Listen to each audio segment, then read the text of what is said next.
freaking first cut. Golly. Welcome to the First Cut Podcast. I'm Rick Gehman, and this is your round one recap for this week's John Deere Classic. And joining me to break it all down, a man who has seen lots of golf on this Thursday. It's the coach. What's up, Coach? Oh, man, I tell you what, these days are long, but there's nothing else I would rather do on a Thursday than call 9 hours of golf from the Quad Cities with a bunch of John Deere tractors in the background. So let's talk about it.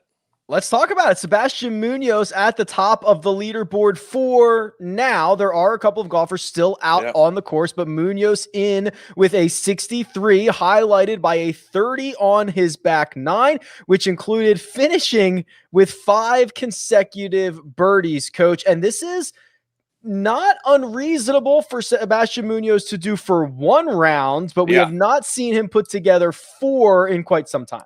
Well, to be honest with you, he rarely puts together 2. So when I look at the fact that he's at the top of the leaderboard, how many times, Rick, do we talk about, well, the lead is really this number? And even though he's at 8 under, you still got Hank Lebiota, who was plus 6,400 coming in. He's at 7 under, Chesson Hadley. And when I looked at these two today, I said, they can really do something special. Now, I always enjoy it, even though I don't have a ticket on Munoz, and I do on the other two. Whenever you have in our groups on PGA Tour Live, a player start to go low and they go bonkers. It's always fun to call that, right? And so you had Zach, you had all these guys, and all of a sudden Sebastian Munoz, who's just kind of treading water, gets to 11, and he goes bananas on the back nine. So he hit it great. He putted great. So anybody that may be playing some head-to-heads tomorrow, I haven't even looked at the stats yet. I am fading Sebastian Munoz any way I can, because his putting stats today have to be ridiculous. I haven't even looked at them yet, but they have to be incredible. Yeah, gained nearly 2 strokes on the putting surface on Thursday. Okay. The two names that Coach mentioned, Hank and Hadley, they are still out on the course. They're currently at 7 under. We'll keep an eye on them for the rest of the evening. But 2 more guys in the clubhouse already at 64. One is Chez Reavie, who has been trending in the right direction. 3 good starts in a row. This is a course that we have seen Chez Reavie types win before, right? I could throw him in the same bucket as Zach Johnson. I could throw him in the same bucket as Steve Stricker, kind of those more accurate drivers of the golf ball, guys that rely on the wedge play and the putter more than distance off the tee. Yeah, a couple of things. Speaking of Steve Stricker, he was in our featured group covers this morning, and I've got to give him a lot of credit, Rick, because he decided not to defend his title at the U.S. Senior Men's Open a week after winning a different major on the U.S. Champions Tour, Senior Tour, and to come back and play in this event that he won 3 years in a row, 09, 10, and 11, and it's the 50th anniversary. So I'll give him a lot of credit, first of all. Plus, he started off ice cold and was able to get it back under par by the end of his round. So give him credit for that. As far as Chez Reavie and Camilo Villegas, and how great of a story would it be if Villegas could win? Are you kidding me? How popular would that be? But to your original point, this is the type of course just over 7,200 yards. But if you watched any of the coverage today, there's a lot of roll. It's very bouncy. So the ball would hit on the downslope, and you would get 30 to 50 yards. So there wasn't a lot of long approaches if you could keep it in the fairway. The rough, it is really, really long. And anybody that hit into the rough really struggled to score today. I'm guessing that this will be one of those weeks that anybody that makes the cut will have a chance to win, because I think the cut's going to be around 4 or 5 under. You're probably going to have the lead around 12 or 13. And here's what I mean by that. We're expecting a lot of rain, a lot of weather, but not until late morning, early afternoon. So the guys that played this afternoon, Lebiota, Hadley, Munoz, they get to go out first thing tomorrow morning. They could be done, Rick, before the weather comes in. And then the weather starts coming, the wind starts coming. The guys that shot in the morning at the top of the leaderboard, they may struggle in the afternoon because of the conditions. This might be where late early is the right side of the draw. It certainly could turn out that way. To Coach's point, Stricker started on the back nine. He bogeyed 12 and 13. He was 2 over par. All of our friends who rostered him on DraftKings were panicking. He did make he did make a couple of birdies coming in. His back nine was much better. He finished at 1 under. And I do want to put a bow on the last man in the clubhouse, Camilo Villegas, Coach, because you said how popular that would be. For those who don't understand what we're talking about, he and his wife, they actually lost their 2-year-old daughter last summer. You saw a lot of rainbow bows out in support last year. He's had a couple of close calls in the meantime, but I can imagine a victory or a really good finish from Camilo Villegas this week would be widely popular in our community. And let's remember this too. There is one spot left for the Open Championship. You have to finish in the top 5. You have to not already be exempt. And then you can get on that plane, which is not the big 737 that they normally take. They could probably fit everybody on a G5, to be honest with you, because there's no family, there's no girlfriends, there's no managers, agents, anything like that. It's going to be a very, very small group of guys that are playing the John Deere that are going over to the Open Championship, because most of them are already playing the Scottish Open. But Villegas would be one of those guys if he could pull off the win. And there are just certain wins that are more emotional than others. And this would be right at the top of anybody's emotional win. So to recap, Munoz at 8 under, he's done. Reeve, Villegas, they're both done. 7 under par. Hadley and Hammer and Hank still out on the golf course at 7 under with a handful of holes to play. Our friends over at William Hill, coach, in terms of the outrights, giving the nod to Sebastian Munoz for now. He is 7-1. Hank Lebiota 8-1. Reeve at 12. Russell Henley at 14. And then DB straight vibing Daniel Berger, who is currently, let's see, he wrapped up at 2 under par. Yeah. So he's going to be probably at 6 shots off the lead at best. He's 16-1. Any of these interest you, coach? Here's what's going to make people a lot of people upset. I'm going to go back and then I'll go forward. That when I looked at the last 2 or 3 weeks and I looked at guys that played well, remember back at the Palmetto, who had the 4-shot lead, who gave it away on Sunday because he hadn't been there for a while? Chesson Hadley. Do you know what his number was before they started play today? It was over plus 10,000 because I played it. And then I looked at the leaderboard the last 2 weeks. Hank Lebiota, 1 shot out of the playoff last week. He had a great finish at the Travelers to get into a top 5 finish. Put a little on him. He was plus 6,400.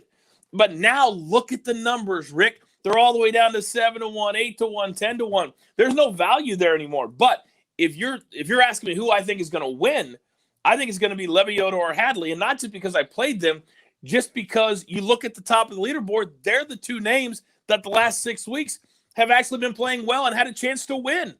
Do not, and I repeat, do not put a dime on Sebastian Munoz. I'm guessing, now, if you want to put him in a bet, fade him in a head-to-head matchup tomorrow. I lost in a head-to-head matchup with him today against Zach Johnson, who ended up shooting a 68 also, 300, pretty good day. I would take Zach again tomorrow because Sebastian Munoz, the one thing he doesn't do, Rick, he doesn't back up good rounds with another good round. He's usually over par the next day, in fact. So when I'm looking at these and these numbers, probably Russell Henley at plus 1,400. But again, I would probably go all the way down to Hadley at plus 2,000. I can't figure out. He's only 1 shot back, and he still has 2 holes to play, but he's plus 2,000. That would be the one name with the value that's up there that he's not scared to go low. He's just scared when he gets to Sunday. But I would put a little bit on him at plus 2,000.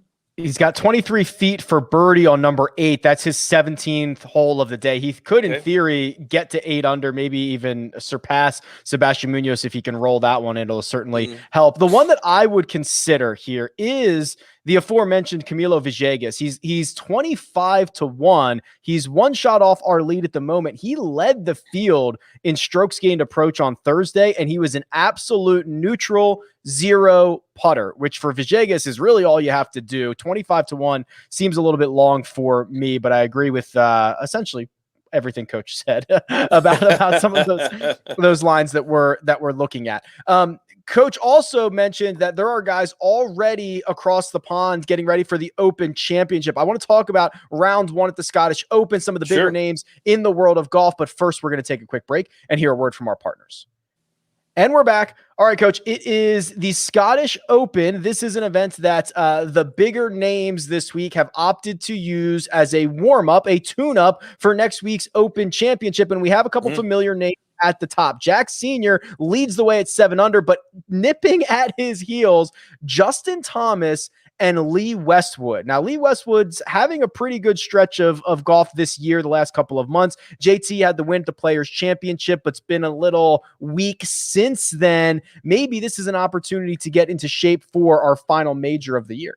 Yeah, one surprises me, one doesn't surprise me, and I'll tell you why. They decided this year, and this isn't always the case, that they would play the Scottish Open on a links-style golf course, which the years that they don't makes no sense to me. When you're going to play the Open, it should be just like what they do with the Masters, playing at a course that has similar conditions. So this year they do. So I didn't think a lot of the American players would be able to come over and play well at the Scottish Open just because they haven't done it in over 2 years because they didn't play the Open Championship a year ago. So Justin Thomas really surprised me. Lee Westwood grew up playing links golf, so he loves this, right? So that doesn't surprise me. Look at the name right under Lee Westwood. Yeah, a lot of people, John Rahm. He and Xander Schauffele really surprised me today for these reasons. John Rahm hasn't touched a club probably since the U.S. Open, and he'd be the only guy that we say, okay, we get it. You won the U.S. Open, take some time off. He comes out today and shoots a 5 under. Are you serious? Xander got married a week ago, and much like you, Rick G., he overachieved in marriage like a son of a gun. So I thought he hasn't touched the club either.